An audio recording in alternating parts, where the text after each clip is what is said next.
Good morning all of you friends. आज की class में हम लोग लाइफ प्रोसेस का थर्ड पार्ट को कंप्लीट करेंगे। फर्स्ट पार्ट और सेकंड पार्ट को हम लोग कंप्लीट कर चुके हैं। फर्स्ट पार्ट में हम लोग देखे हैं कि व्हाट इज लाइफ प्रोसेस यानी लाइफ प्रोसेस क्या होती है, और सेकंड पार्ट में हम लोग पढ़ चुके हैं कि व्हाट इज न्यूट्रिशन यानी न्यूट्रिशन क्या होती है। तो यदि आप नहीं देखे होंगे तो डिस्क्रिप्शन बॉक्स में उसका लिंक दे दिया गया है, वहां से जाकर के आप उसे आसानी से देख सकते हैं। तो फ्रेंड्स, आज के जो टॉपिक है वो है मोड ऑफ न्यूट्रिशन।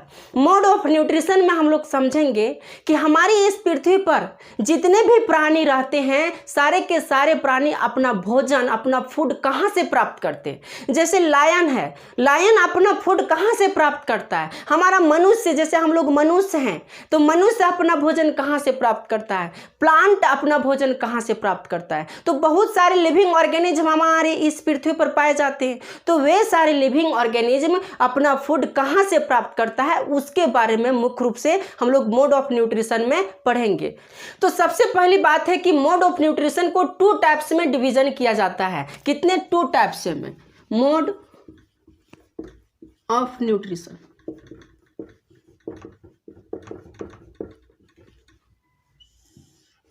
फर्स्ट जो है वो है ऑटोट्रॉपिक और सेकंड जो है हेटेरोट्रॉपिक।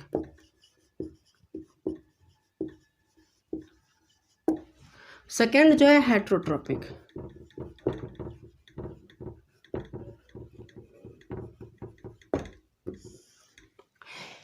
ये पहले से आप जानते होंगे, ऑटोट्रॉपिक और हेटेरोट्रॉपिक आप पहले से इसका नाम सुने होंगे। अब ऑटोट्रॉपिक में कौन कौन से लिविंग ऑर्गेनिज्म को शामिल किया गया है और हेटेरोट्रॉपिक में कौन कौन से लिविंग ऑर्गेनिज्म को शामिल किया गया है, तो उसको हम लोग समझेंगे। तो सबसे पहली बात है कि ऑटोट्रॉपिक में वैसा लिविंग ऑर्गेनिज्म को शामिल किया गया है जो अपना भोजन खुद बनाता है, किसी दूसरे पे डिपेंड नहीं रहता, बल्कि अपना भोजन खुद बनाता है, तो उसको ऑटोट्रॉपिक में शामिल किया जाता है। और जिसमें अपना भोजन, वैसे लिविंग ऑर्गेनिज्म जो अपना भोजन खुद नहीं बनाता है बल्कि दूसरे पे डिपेंड रहता है, तो उसको हम लोग हेटेरोट्रॉपिक कहते हैं। जैसे कि प्लांट है, प्लांट ही अपना भोजन खुद बनाता है। प्लांट जो है अपना भोजन फोटोसिंथेसिस प्रोसेस के माध्यम से खुद बनाता है, न दूसरे पे तो डिपेंड नहीं न रहता है। प्लांट जो है किसी दूसरे एनिमल पे डिपेंड रहता है कि अपना भोजन दो, जो हम खाएंगे वो भोजन दो, एनिमल से तो नहीं डिमांड करता है, या ना। ये अपना भोजन खुद बनाता है फोटोसिंथेसिस प्रोसेस के माध्यम से। प्लांट और कुछ बैक्टीरिया भी हैं जो अपना भोजन खुद बनाते हैं। परंतु हेटेरोट्रॉपिक में इसमें जितने भी एनिमल्स आ गए, प्लांट और कुछ बैक्टीरिया को छोड़ करके जितने भी तरह के लिविंग ऑर्गेनिज्म हैं, वे अपना भोजन किसी दूसरे पे डिपेंड रहता है अपना भोजन के लिए। जैसे कि हम लोग जो भोजन खाते हैं वह प्लांट पे डिपेंड रहते हैं या किसी एनिमल पे डिपेंड रहते हैं। तो कोई सोच रहे होंगे, सर हम तो अपना भोजन खुद बनाते हैं। कोई सोच रहे होंगे, खास करके लड़कियां लोग सोच रही होगी, सर हम तो किचन में अपना भोजन खुद बनाते हैं, हम तो भाई या मम्मी पे डिपेंड नहीं रहते। तो ऐसी बात नहीं है। हम लोग जो भोजन बना रहे हैं किसी मीडियम का बना रहे हैं, यानी जो हम लोग भोजन की तैयारी कर रहे हैं वह कहीं से किसी न किसी सोर्स से हम लोगों को वो भोजन मिला हुआ रहता है। जैसे कि हम लोग चावल बनाते हैं तो चावल हम लोगों को धान से प्राप्त होती है। हम लोग रोटी बनाते तो रोटी हम लोगों को गेहूं से प्राप्त होती है। यानी हमारा शरीर खुद चावल प्रोड्यूस करता है क्या? नहीं ना करता है। यानी गेहूं चाहे चावल चाहे किसी भी तरह का अन्य जो है हमारा शरीर खुद प्रोड्यूस नहीं करता है। उसके लिए तो हम किसी दूसरे प्लांट पे ही डिपेंड करते हैं, किसी प्लांट पे ही डिपेंड करते हैं ना, किसी प्लांट से हम लोग भोजन प्राप्त करते हैं। तो हम लोग जो आएंगे वह हेटेरोट्रॉपिक में आएंगे। लायन है, लायन किसी दूसरे एनिमल पे डिपेंड रहते हैं, वह भोजन जो प्राप्त करते हैं वह एनिमल से प्राप्त करते हैं, तो उसको भी हम लोग हेटेरोट्रॉपिक में रखेंगे। टाइगर जो है, टाइगर अपना भोजन किसी एनिमल से प्राप्त करते हैं, तो उसको भी हम लोग हेटेरोट्रॉपिक में रखेंगे। गोट है, काव है, बफेलो है, ये सारे जो लिविंग ऑर्गेनिज्म जो आप लोग देखते होंगे वो सारे के सारे हेटेरोट्रॉपिक में रखा जाता है, क्योंकि ये अपना भोजन के लिए किसी दूसरे पे डिपेंड करता है। यह अपना भोजन खुद नहीं बनाता है, बट ये जो है ये अपना भोजन खुद बनाता है फोटोसिंथेसिस प्रोसेस के द्वारा। तो इसमें हम लोग लिख सकते हैं कि ऑटोट्रॉपिक में कौन आता है, तो प्लांट प्लस सम बैक्टीरिया भी आते हैं। और इसमें हेटेरोट्रॉपिक में कौन आता है? तो एनिमल्स, एनिमल्स प्लस फंगी भी आता है। फंगी, फंगी का नाम सुने होंगे, कवक। ये भी अपना भोजन किसी दूसरे से ही प्राप्त करता है। इसमें एल्गी आता है। एल्गी, एल्गी जो है फोटोसिंथेसिस प्रोसेस के माध्यम से अपना भोजन बनाता है। तो इसमें फंगी, इसमें एल्गी प्लांट और बैक्टीरिया, और इसमें क्या आता है? तो एनिमल, फंगी। तो ये आप लोग समझे होंगे कि ऑटोट्रॉपिक में कौन कौन से लिविंग ऑर्गेनिज्म हो गए और हेटेरोट्रॉपिक में कौन कौन से लिविंग ऑर्गेनिज्म हो गए। अब हम लोग जो पढ़ेंगे, हम लोगों को मुख्य रूप से जो विस्तार रूप से पढ़ना है वह ऑटोट्रॉपिक के बारे में ही पढ़ना है, परंतु कुछ संक्षिप्त में हम लोग हेटेरोट्रॉपिक के बारे में भी समझ लेते हैं।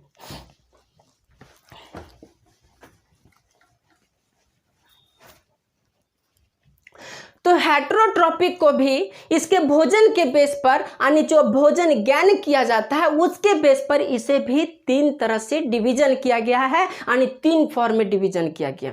फर्स्ट फॉर्म, यानी वैसा भी लिविंग ऑर्गेनिज्म होगा, वैसा भी प्राणी होगा जो वनली कि केवल प्लांट पे ही डिपेंड करता होगा, प्लांट से ही अपना भोजन खाता होगा, चाहे वह हरी पत्ती हो गई, चाहे वह धान हो गया, चाहे वह चावल हो गया, गेहूं हो गया, यानी टोटल पूरी तरह से यदि देखा जाए तो वह प्लांट पे ही डिपेंड रहता है, वह प्लांट पे ही डिपेंड रहता है, ना कि वह एनिमल पे डिपेंड रहता है। तो जो लिविंग ऑर्गेनिज्म अपना भोजन प्लांट के माध्यम से प्राप्त करते हैं उसको हम लोग हर्बीवोरस कहते हैं। हर्बीवोरस, हर्बीवोरस, इसको हिंदी में शाकाहारी भी कहते हैं। ये अपना भोजन प्लांट से प्राप्त करता है। इसमें कौन कौन आ गया? तो जैसे डियर हो गया, काव हो गया, बफलो हो गया, बुल हो गया, ये सारे जो प्राणी हैं, ये सारे प्राणी अपना भोजन प्लांट से प्राप्त करता है, ना कि किसी एनिमल से। परंतु कुछ ऐसे भी प्राणी हैं जो अपना भोजन किसी एनिमल से प्राप्त करता है। तो वो कौन कौन से प्राणी हैं? तो वो जैसे कि लायन है, टाइगर है, ये सारे जो प्राणी हैं, या स्नैक, रेप्टाइल्स में स्नैक जो हैं, ये सारे जो प्राणी हैं यह अपना भोजन के लिए किसी एनिमल पे डिपेंड करते हैं। ये प्लांट खाता ही नहीं है, भूखे मर जाएगा, लेकिन प्लांट को यह खाता ही नहीं है। कौन? तो टाइगर है। टाइगर इसके लिए चाहिए तो चाहिए एनिमल ही। ये लायन है, इसके लिए एनिमल ही चाहिए। स्नैक है, स्नैक अपना भोजन मेढक से करता है, मेढक को अपना भोजन के रूप में, फूड के रूप में कंटेंस करता है। बट यदि मेढक नहीं मिलती है तो यह कीट फटंगे को, यानी मच्छर वगैरह को भी यह खा लेता है। कौन? सांप, जो सांप होती है ना, वह सांप। तो ये सारे लिविंग ऑर्गेनिज्म को जो पूरी तरह से लिविंग एनिमल को ही अपना भोजन के रूप में, अपना फूड के रूप में ज्ञान करता है, तो उसको हम लोग कार्निवोर कहते हैं। क्या कहते हैं? कार्निवोर्स की श्रेणी में रखते हैं। तो सेकेंड जो हमारा हो गया कार्निवोर्स। कार्निवोर्स, इसमें कौन कौन आ गया? टाइगर, स्नैक, ये सारे ETC। तो ये सारे लिविंग ऑर्गेनिज्म जो है उसको कार्निवोर्स में रखा जाता है। अब एक बच गई कि वैसा भी लिविंग ऑर्गेनिज्म होगा जो प्लांट भी खाता होगा और एनिमल भी खाता होगा, दोनों तो खाता होगा ना। जैसे कि प्लांट के लिए तो एक मिल गया कि प्लांट जो है काव खाता है, बकरी खाती है, बुल खाता है, बफलो वगैरह खाते हैं। और जो एनिमल है, एनिमल को खाने वाले लायन हो गए, टाइगर हो गए, स्नेक हो गए। तो ऐसा भी तो लिविंग ऑर्गेनिज्म होगा जो दोनों चीज खाता होगा, दोनों खाता होगा, यानी प्लांट भी खाता होगा और एनिमल भी खाता होगा। तो वो कौन सा है? तो उसमें हम लोग ही आते हैं, जो दोनों खाते हैं उसमें हम लोग ही आते हैं। मनुष्य, डॉग, कैट, ये सारे जो हैं ये दोनों खाते हैं, प्लांट भी खाते हैं और एनिमल खाते हैं। जैसे हम लोग को ले लेते हैं, हम लोग जो है चावल खाते हैं, रोटी खाते हैं ना, लेकिन यदि चिकन बनाते चिकन भी खा लिए, मटन बना तो मटन भी खा लिए, यदि फिश बना तो फिश भी खा लिए। यानी एनिमल भी हम लोग खाते हैं और प्लांट भी हम लोग खाते हैं। डॉग जो है, डॉग भी एनिमल खाता है और प्लांट भी खाता है। कैट जो है जो चूहा को भी खाता है और दूध भी पीता है, चावल वगैरह भी खाता है। कैट खाती है ना। तो हम लोग देख रहे हैं कि बहुत ऐसे भी लिविंग ऑर्गेनिज्म हैं जो दोनों खाते हैं। तो जो दोनों खाते हैं उसको हम लोग कहते हैं ऑमनीवोर्स। क्या कहते हैं? ऑमनीवोर्स। तो थर्ड टाइप के जो हो गए उसको हम लोग ऑमनीवोर्स कहते हैं। ऑमनीवोर्स। इसमें कौन कौन आ गया? तो ह्यूमन, कैट, डॉग, ETC। तो आई थिंक ये हेट्रोट्रॉपिक आप लोग संक्षिप्त में समझ गए होंगे। अब इसको हेट्रोट्रॉपिक को हम लोग विस्तार से समझेंगे कि मनुष्य में जो भोजन खाते हैं हम लोग उसका डाइजेशन कैसे होता है, हमारे शरीर के अंदर कौन कौन सी ऐसी प्रोसेस होती है, उसके बारे में हम लोग आगे डिटेल से इसके बारे में भी हम लोग समझेंगे। तो आज के क्लास में हम लोग मुख्य रूप से ऑटोट्रॉपिक के बारे में समझना है। तो ऑटोट्रॉपिक को हम लोग समझते हैं कि ऑटोट्रॉपिक अपना भोजन कैसे प्राप्त करता है।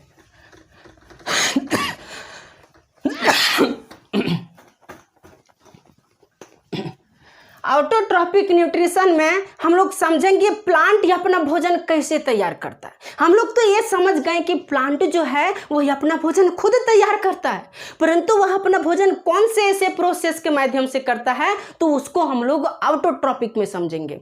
तो प्लांट ये अपना भोजन जो तैयार करता है, अपना भोजन जो बनाता है, जैसे हम लोग भोजन बनाते हैं तो हम लोग भोजन को बनाने के लिए क्या क्या चीज़ की ज़रूरत पड़ती है? वाटर की ज़रूरत पड़ती है। जो भोजन बनाते हैं, मान लें कि चावल हमको बनाना है तो चावल की ज़रूरत पड़ती है, वाटर ज़रूरत पड़ती है, याग की ज़रूरत पड़ती है, तब ना हमारा चावल जाकर के बनता है, हमारा भोजन बनता है। तो प्लांट को भी भोजन बनाने के लिए बहुत सारे ऐसे प्रोसेस की ज़रूरत पड़ती है ना। तो उसको भोजन बनाने के लिए एक प्रोसेस होता है प्लांट में जिसको हम लोग फोटोसिंथेसिस प्रोसेस कहते हैं। क्या कहते हैं? Photosynthesis process. Photosynthesis process.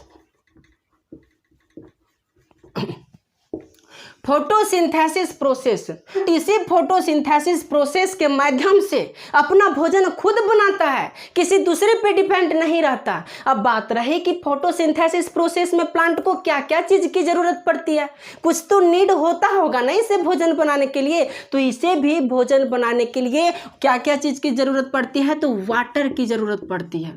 Water हो गया, प्लस में इसे कार्बन डाइऑक्साइड की ज़रूरत पड़ती है। जैसे हम लोगों को भोजन बनाने के लिए ऑक्सीजन की ज़रूरत पड़ती है।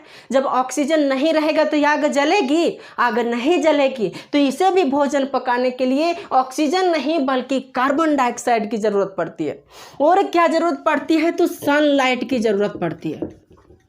सनलाइट की ज़रूरत पड़ती है। इसके अलावा भी एक फैक्ट की ज़रूरत पड़ती है जिसको हम लोग क्लोरोफिल कहते हैं। क्लोरोफिल की जरूरत पड़ती है। तो ये फोर चीज जो है, फोर टाइप्स हैं। तो ये जो 4 प्रकार की चीज आप लोगों के बीच में दिखाया गया है, यही 4 चीज प्लांट को फोटोसिंथेसिस प्रोसेस करने के लिए ज़रूरत पड़ती है ताकि प्लांट अपना भोजन खुद बना ले। अब बात रही कि ये जो वाटर है, कार्बन डाइऑक्साइड है, सनलाइट है, क्लोरोफिल है, ये सारे चीज़ वाटर प्लांट को मिलता है कहाँ से? मिलना तो चाहिए, कोई तो प्रोसेस होगा इसे मिलने के लिए। यानी एयर कहाँ से गेन करेगा, वाटर कहाँ से गेन करेगा? तो इसको गेन करने के लिए कुछ तो माध्यम होगा जहाँ से इसे मिलता होगा। जैसे हम लोगों को चावल मिलता है धान से, गेहूं मिलता है गेहूं से, गेहूं के प्लांट से मिलता है ना। तो इसको भी कहीं से मिलता होगा, तो वो कहाँ से मिलता है तो उसको भी हम लोग समझते हैं फिगर के माध्यम से। तो ये सारी चीज़ इसे कहाँ से मिलता है इस फिगर में हम लोग समझेंगे। जैसे कि वाटर था, फर्स्ट वाटर था, तो इस प्लांट को वाटर जो मिलता है वो जमीन से मिलता है। यानी वाटर कहाँ से निकलती है? जमीन से। तो इसे भी जो वाटर मिलती है वह जमीन से निकलता है, ना कि इसे ऊपर से वाटर हम लोग देते हैं तो पत्तियाँ इसे एब्जॉर्ब नहीं करती है, बल्कि ये जो वाटर मिलता है इसे जमीन से वाटर मिलता है। तो हम लोग समझ गए कि वाटर कहाँ से मिलता है? जमीन से। अब बात रही कि कार्बन डाइऑक्साइड इसे कहां से मिलता है? तो कार्बन डाइऑक्साइड इसे बाहर के एटमॉस्फेयर से इसे कार्बन डाइऑक्साइड मिलता है। बाहर के एटमॉस्फेयर से जो हमारे चारों ओर की जो वायु है ना, उसमें कार्बन डाइऑक्साइड भी पाई जाती है। तो वही कार्बन डाइऑक्साइड बाहर के एयर से या पत्तियां इस एयर को एब्जॉर्ब करती है कार्बन डाइऑक्साइड को, और यहाँ से इसे कार्बन डाइऑक्साइड मिल जाता है। अब बात रही सनलाइट, सूर्य का प्रकाश इसे कहाँ से मिलता है? तो सूर्य का प्रकाश इसे यहाँ से मिलता है। जैसे ये सन है, तो सन का प्रकाश, जो सन का लाइट है वो सन से ही ना मिलेगा, तो सन के लाइट से इसे सन का प्रकाश मिलता है। सनलाइट इसे सन से मिलता है। तो हम देखें कि कार्बन डाइऑक्साइड, वाटर और सनलाइट मिल गया। अब एक चीज बच गया, वो है क्लोरोफिल। अब क्लोरोफिल कहाँ से मिलती है? तो क्लोरोफिल प्लांट में अपने आप में होती है, प्लांट में ही होती है। प्लांट के पत्तियों में क्लोरोफिल पाई जाती है। हम लोग समझेंगे आगे विस्तार से उसको। तो प्लांट के पत्तियों में क्लोरोफिल पाई जाती है, और वहीं से यह क्लोरोफिल को ज्ञान करते हैं, और ये अपना फोटोसिंथेसिस प्रोसेस के माध्यम से अपना भोजन बना करके अपना भोजन खुद बनाते हैं। तो ये किस तरह से यह सारे फैक्ट को प्राप्त करते हैं, ये आप लोग अच्छा से समझ गए होंगे। अब हम लोग देख रहे हैं कि प्लांट में ये सारी प्रोसेस हो रही है। तो जो फोटोसिंथेसिस प्रोसेस होती है वह कहाँ होती है? प्लांट के कौन से भाग में होती है? जो भोजन बन रहा है वो तो जड़ में बन रहा है, या स्टेम में बन रहा है, या लीफ में बन रहा है, कहीं तो बन रहा होगा। तो भोजन जो बनती है, फोटोसिंथेसिस प्रोसेस जो होता है, वह इस लीफ में होता है। कहाँ? तो लीफ में। जो प्लांट के लीफ होते हैं, उस लीफ में फोटोसिंथेसिस प्रोसेस होता है। तो लीफ में जब फोटोसिंथेसिस प्रोसेस हो रही है, तो हम लीफ के स्ट्रक्चर को समझना हमारा कर्तव्य बनता है कि लीफ में ऐसी कौन कौन से स्ट्रक्चर हैं, कौन कौन से ऐसे ऑर्गन हैं जहाँ पर फोटोसिंथेसिस प्रोसेस हो रही है, और कौन कौन से ऐसे प्रोसेस के माध्यम से वह बाहर से कार्बन डाइऑक्साइड लेते हैं और अंदर से ऑक्सीजन छोड़ते हैं। तो उसके बारे में भी हम लोग लीफ के स्ट्रक्चर में समझते हैं। तो अब हम लोग लीफ के बारे में पूरा विस्तार से समझेंगे। तो उसका भी फिगर हम ड्रॉ कर लेते हैं। तो ये जो स्ट्रक्चर है, यह लीफ का स्ट्रक्चर है। इसमें से कई सारे नाम आपको देखने को मिल रहा होगा। ये जो लीफ का में जो ऑर्गन पाई जाती है, उसका नाम है। तो इसको हम लोग एक एक करके समझेंगे कि जितने भी ऑर्गन पाए जाते हैं वह क्या कार्य करते हैं, कौन कौन से वर्क करते हैं। तो इसको हम लोग समझने से पहले हम लोग स्टार्ट करते हैं यहाँ से। जैसे कि ये जो लीफ है, तो लीफ हम दिखाते हैं आप लोगों को। ये लीफ है। इस लीफ में देख रहे होंगे कि एक डंटी दिख रहा है, डंटी। तो इस डंटी जो है, इसका नाम एक दिया जाता है जिसको हम लोग टिप कहते हैं। इस डंटी का नाम, ये लीफ का डंटी है ना, तो इसका नाम टिप है। अब ये डंटी क्या काम करता है? तो ये डंटी जो है, ये टिप क्या काम करता है? इस पत्तियों को सपोर्ट देता है। यदि यह नहीं रहेगा तो ये पत्ती जो है, जो अभी खड़ा है ना, ये पत्ती खड़ा नहीं रह पाएगा, यानी इस तरह से मुड़ जाएगा। तो इसको सपोर्ट देने का काम, पत्तियों को सपोर्ट देने का काम कौन करता है? तो ये टिप करता है। नेक्स्ट है जो पत्तियों का जो बाहरी संरचना पाया जाता है, जो आउटर मोस्ट है, ये बाहरी जो कॉर्नर आपको दिख रहा होगा बाहर का, इसको हम लोग मार्जिन कहते हैं। ये जो बाहर जो दिख रहा है ना, इसको हम लोग मार्जिन कहते हैं। ये पत्तियों के बाहरी जो कॉर्नर, जो बाहर का लाइनिंग है, इसको मार्जिन नाम दिया जाता है। ये क्या करती है? तो ये पत्तियों का बाहरी भाग है। जिस तरह हमारे शरीर का बाहरी भाग त्वचा है ना, तो उसी प्रकार इसका बाहरी भाग ये है। अब नेक्स्ट है लेमिना। ये जो लेमिना है, ये लेमिना क्या है? तो इस पत्तियों का जो मेजर पार्ट है, यानी बहुत ज़्यादा पार्ट, जैसे कि बीच में देखिए ये जो लाइनिंग दिया है, इसके बीच में जो पत्ती दिख रहा है, वो पत्ती का जो बीच में दिख रहा है, लाइनिंग के बीच में, उसको हम लोग कहते हैं मार्जिन, लेमिना। क्या कहते हैं? लेमिना। नेक्स्ट है स्टोमाटा। इस पत्तियों में बहुत सारे पोर्स पाए जाते हैं, छिद्र पाए जाते हैं। इसको हम देख नहीं सकते, इसको कितनों ध्यान से हम देख लें, कितनों लाइट इसमें हम लोग मार लें, लेकिन इसमें दिखाई नहीं देगा वो पोर्स। तो उसको देखने के लिए हम लोग एक इंस्ट्रूमेंट की हेल्प लेते हैं। वो कौन सा इंस्ट्रूमेंट है? तो वो माइक्रोस्कोप है। माइक्रोस्कोप से यदि हम लोग देखेंगे तो इसमें जो छिद्र है, वो छिद्र हम लोगों को स्पष्ट रूप से दिखाई देगा। तो उस छिद्र, उस पोर का एक नाम दे दिया गया है, साइंटिफिक नेम, जिसको हम लोग अस्टोमाटा कहते हैं। क्या कहते हैं? तो अस्टोमाटा कहते हैं। तो अस्टोमाटा का क्या फंक्शन है उसको भी हम लोग डिटेल से समझेंगे। पहले इसको हम लोग समझ लेते हैं और इसको उसके बाद हम अस्टोमाटा के बारे में बात करेंगे। तो उसके बाद जो है कुटाइल, ये जो कुटिकल है, उसके बाद जो है कुटिकल, ये जो कुटिकल है वो पत्तियों के ऊपरी पार्ट में पाया जाता है। एक प्लास्टिक जैसा संरचना होता है। इस पत्तियों को यदि आप इस तरह से तोड़िएगा तो आपको दिखेगा कि ऊपर ऊपर में जो है सो प्लास्टिक जैसा लेयर पाया जाता है। यदि आप देखे होंगे किसी पत्तियों में, गौर किए होंगे, तो उसमें आप देखेंगे कि ऊपर में जो है प्लास्टिक जैसा लेयर पाए जाते हैं। उसी को हम लोग कहते हैं कुटिकल।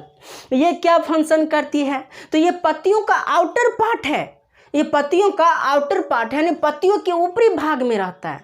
तो ये क्या फंक्शन करती है कि ये लुमिना जो हमारी प्लांट में वाटर है, इसको वेपर बन के उड़ने से यह प्रिवेंट करता है, उसको रोकता है। तो यदि ये लेमिना कुटिकल नहीं रहता तब क्या होता है कि हमारे प्लांट में जो वाटर है वह वेपर बन के उड़ जाता। और जब प्लांट वेपर बन के उड़ जाता तो हम कितना पानी दे देंगे, कितना वाटर दे देंगे प्लांट में, वह प्लांट मर जाता, जीवित नहीं रह पाता, क्योंकि वह फोटोसिंथेसिस प्रोसेस के लिए उसे वाटर चाहिए। और वाटर यदि प्लांट में बचता ही नहीं तो वह मर जाता। अब नेक्स्ट जो है सो वो पेटियोल है। ये पत्ती है, तो पत्ती का जो ऊपरा भाग नुकीला जैसा आप लोगों को दिख रहा है, इसी को हम लोग पेटियोल कहते हैं। क्या कहते हैं? तो पेटियोल कहते हैं। यह भी हमारे पत्तियों का ऊपरी भाग होता है, पत्तियों का ऊपरी भाग होता है। तो ये सारे पॉइंट जो है सो आप लोग समझ गए होंगे। अब हम लोग बात करते हैं इस अस्टोमाटा के बारे में। तो अस्टोमाटा से पहले एक हम लोग मेसोफिल को समझ लेते हैं। मेसोफिल, तो मेसोफिल पत्तियों में पाई जाती है। जैसे हमारा शरीर जो बना है बहुत सारे सेल मिलकर के बना है, तो प्लांट का भी जो शरीर, प्लांट जो बना है बहुत सारे सेल से मिलकर के बना है। तो इस सेल में क्या क्या संरचना पाई जाती है यदि हम लोग देखते हैं तो उसमें न्यूक्लियस पाया जाता है, साइटोप्लाज्म पाया जाता है। यदि प्लांट के सेल लेते हैं तो उसमें सेल वॉल पाया जाता है। तो उसी सेल में से एक मेसोफिल भी पाया जाता है, मेसोफिल। और इसी मेसोफिल में क्लोरोप्लास्ट पाई जाती है, क्लोरोप्लास्ट। इसी मेसोफिल में क्लोरोप्लास्ट पाई जाती है। अब ये क्लोरोप्लास्ट क्या करती है? तो जो पत्तियों में फोटोसिंथेसिस प्रोसेस जो होती है वह फोटोसिंथेसिस प्रोसेस होती है, यानी प्लांट में भोजन जो बनता है वह इसी क्लोरोप्लास्ट में बनता है। कितना इंपॉर्टेंट इसका रोल है कि जो भोजन बनता है वह इसी क्लोरोप्लास्ट में बनती है। बहुत ही इंपॉर्टेंट रोल है पत्तियों में। और इसी क्लोरोप्लास्ट में एक और फैक्ट पाया जाता है जिसको हम लोग क्लोरोफिल कहते हैं, क्लोरोफिल कहते हैं।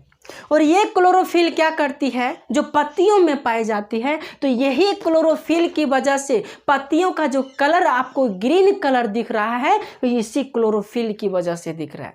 यदि ये क्लोरोफिल नहीं होगा तो पत्तियों का कलर ग्रीन नहीं होगा। और ये क्लोरोफिल क्या काम करता है? तो ये क्लोरोफिल सन से सन के लाइट को एब्जॉर्ब करता है और उस लाइट को एब्जॉर्ब करके फोटोसिंथेसिस प्रोसेस होने के लिए यह हेल्प करता है क्लोरोफिल। तो क्लोरोफिल का भी बहुत इंपॉर्टेंट जरूरी है। तो हम लोग 4 चीज़ देखे थे, 4 प्रकार की चीज़ जो फोटोसिंथेसिस प्रोसेस के लिए ज़रूरी था। पहला था वाटर, दूसरा था कार्बन डाइऑक्साइड, तीसरा था सनलाइट और फोर्थ जो था वो क्लोरोफिल था। तो यहीं से क्लोरोफिल इसे मिलता है और यह अपना भोजन खुद बनाते हैं। तो किस तरह से कहाँ भोजन बनता है तो ये समझ गए होंगे। इसको एक और संरचना में हम इसको समझाते हैं। जैसे कि ये है, ये जो है बाहरी जो भाग दिख रहा है इसको हम लोग मेसोफिल कहते हैं। क्या कहते हैं? मेसोफिल। और इसी मेसोफिल के अंदर पाया जाता है क्लोरोप्लास्ट। क्लोरोप्लास्ट ये समझने के लिए बस। और इसके अंदर जो पाया जाता है वो क्लोरोफिल है, क्लोरोफिल। यानी सबसे बाहरी भाग जो इस बॉक्स में होगा वो है मेसोफिल, इस बॉक्स में जो होगा वो है क्लोरोप्लास्ट और अंदर जो होगा वो है क्लोरोफिल। क्या है, तो क्लोरोफिल है। और यही क्लोरोफिल सनलाइट को एब्जॉर्ब करके फोटोसिंथेसिस प्रोसेस में हेल्प करती है। तो अब हम लोग समझें कि प्लांट जो अपना भोजन फोटोसिंथेसिस प्रोसेस के माध्यम से प्राप्त करती है वह कैसे करती है और कहाँ करती है, ये आप लोगों को समझ में आ गया होगा। अब बात रही कि जो वाटर को प्लांट एब्जॉर्ब करता है उस जड़ से एब्जॉर्ब करता है ना, जमीन से जड़ के माध्यम से एब्जॉर्ब करता है, और फिर वहाँ जो भोजन बनता है पत्तियों में, उस भोजन को जो पहुँचाता है विभिन्न ऑर्गेन तक पहुंचाने का काम कौन करता है। जैसे हम खाना खा रहे हैं तो हम लोग खाना खाते हैं हाथों के माध्यम से खाते हैं ना। फिर हमारा अंदर जो भोजन डाइजेस्ट हो जाता है, जब वहाँ से हम लोगों को एनर्जी मिलती है तो वो एनर्जी को हमारे शरीर के डिफरेंट ऑर्गेन तक पहुँचाने का काम जो है सो ब्लड करती है ना, ब्लड करती है। तो प्लांट में भी तो उसे जो भोजन तैयार हो गया तो उसको पहुंचाने का काम कोई करता होगा, तो उसको भी हम लोग समझते हैं कि कौन करता है। यह है प्लांट। अब इस प्लांट में जो वाटर मिल रही है इसको लैंड से मिल रही है। वाटर कहाँ से मिल रही है, तो लैंड से यहाँ बहुत सारे रूट हैं, तो इसमें जो छोटे छोटे रूट हैं ये रूट क्या करता है, इस लैंड से वाटर को एब्जॉर्ब करता है। और जब ये एब्जॉर्ब करता है तो यहाँ पर एक टिश्यू पाया जाता है। क्या पाया जाता है, टिश्यू, जिसको हम लोग जाइलम कहते हैं, जाइलम टिश्यू। ये जाइलम टिश्यू यहाँ से वाटर को एब्जॉर्ब करके इसे पत्तियों तक पहुँचा देता है। किसको, तो वाटर को एब्जॉर्ब करके इसे पत्तियों तक पहुँचा देता है। और इसी पत्तियों में हम जानते हैं कि फोटोसिंथेसिस प्रोसेस होती है, यही पत्तियों में फोटोसिंथेसिस प्रोसेस होती है। और यहाँ पर जब फोटोसिंथेसिस प्रोसेस होती है तब भोजन जब बनता है, तो भोजन जब बन करके तैयार हो जाती है तो इस भोजन को यहाँ से इस प्लांट के डिफरेंट ऑर्गेन तक पहुँचाने का काम कौन करता है, तो इसके लिए भी एक टिश्यू होता है। वो कौन सा टिश्यू है, तो वो है फ्लोएम। ये फ्लोएम क्या करता है, जो भोजन बन गया यहाँ उस भोजन को इस प्लांट के, यानी ये जो प्लांट है इस प्लांट के डिफरेंट ऑर्गन तक पहुँचाने का काम भोजन कौन करता है, तो फ्लोएम। अब बात रही कि जितना भी तरह का फूड, जितना भी इसे एनर्जी मिला, सारा का सारा एनर्जी इसे तो एक ही दिन में खपत नहीं ना करेगा। जैसे हम लोग जब खाए हैं, हम लोग न्यूट्रिशन में पढ़े थे कि जो हम लोग भोजन खाते हैं वो भोजन स्टोर करते हैं, हम लोग ग्लाइकोजन के रूप में एनर्जी को स्टोर करते हैं, जो एक्स्ट्रा एनर्जी बच जाती है उसको। तो ये भी अपना एक्स्ट्रा एनर्जी जो इसे बच जाती है वह अपना एक्स्ट्रा एनर्जी स्टार्च के रूप में यह स्टोर करता है। किसके रूप में, स्टार्च के रूप में। अब वो स्टार्च के रूप में एनर्जी को स्टोर करता है तो वो कहाँ करता है, तो कुछ एनर्जी को यह स्टार्च के रूप में करता है, कुछ एनर्जी को यह फ्रूट के माध्यम से हम लोगों को दे देता है। यानी फ्रूट जो बनती है वह यह स्टार्च जो है उस स्टार्च से ही फूड बनता है, और उस फूड को हम लोग खाते तो हम लोगों को कार्बोहाइड्रेट मिलता है ना। तो जो हम लोगों को फूड देता है वह अपना एनर्जी को सेव करके हम लोगों को फूड देता है। और जब कभी फोटोसिंथेसिस प्रोसेस नहीं होती है इसमें, तब उस फूड को जो एनर्जी, एक्स्ट्रा एनर्जी के रूप में यह स्टार्च को एक जगह स्टोर करके रखा था उसको यह खपत करता है। इस तरह से यदि इसे 1-2 दिन तक पानी भी, वाटर भी नहीं मिलता है तो ये अपना स्टोर एनर्जी को खपत करके अपने लाइफ को सरवाइव रख सकते हैं। तो इस तरह से ऑटोट्रॉपिक न्यूट्रिशन में ये जो प्लांट है अपना भोजन खुद तैयार करता है। तो क्या क्या प्रोसेस के माध्यम से यह अपना भोजन तैयार करता है उसको हम लोग आज के लेक्चर में पढ़ें। आप लोगों को ये लेक्चर कैसा लगा अपना कमेंट में ज़रूर बताइएगा। और यदि आप लोग हमारे चैनल को सब्सक्राइब नहीं किए होंगे तो प्लीज़ सब्सक्राइब कर दीजिएगा। तो आज के सेशन को हम यहीं पर समाप्त करते हैं। Thank you very much. जय हिंद।